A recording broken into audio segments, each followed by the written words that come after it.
Magandang araw mga bossing at welcome back po dito sa ating panibagong vlog.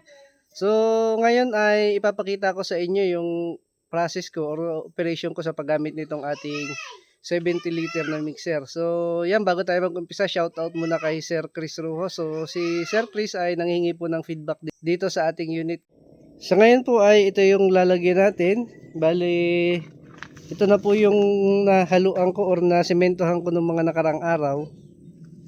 At ngayon, ito namang portion na ito. So, inaunti-unti ko lang yan. Mga 2 hours a day lang tayo nagagawa kasi meron pa tayong ibang mga gagawin. Kaya, unti-unti lang po.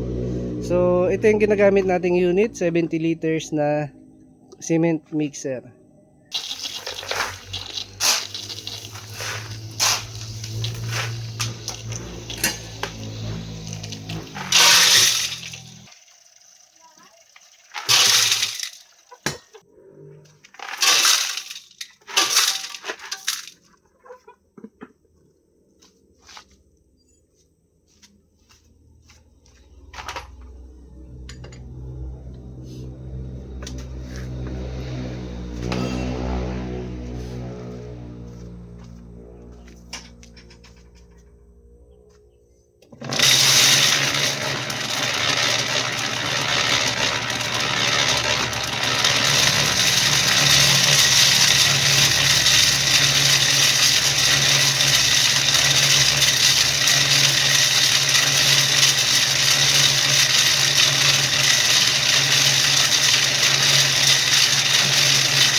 So, ito yung sinasabi ko mga bossing, after 6 na salang, itong bolt natin dito sa likod na naghahawak ng ating drum ay maluwag na ulit. So, ito, from time to time dapat chine-check. Kasi kapag yan ay umangat dito, ay ito po yung madadamage natin. Dito sa gear ay hindi na po magiging maganda yung lapat ng ating ngipin. Kaya ang tendency, dahil dulo na lamang yung didikit, ay malakas po siya makapudpud ng gear teeth. Yan. So yun lang. Dito naman, ito ay dahil isang bolt yung nakakapit dito, ay ayan, maluwag siya. So ito nakalubog na.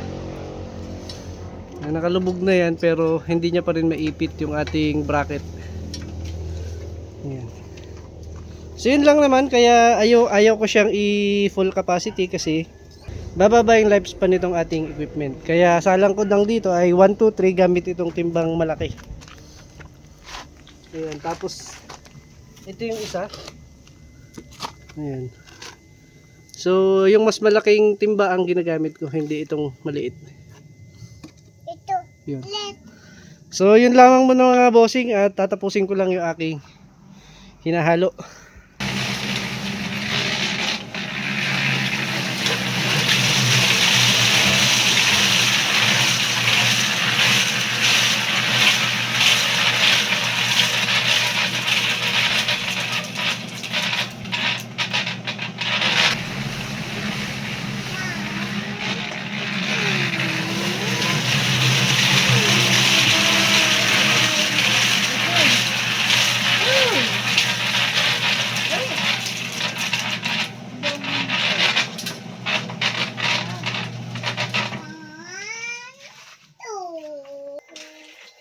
Oras.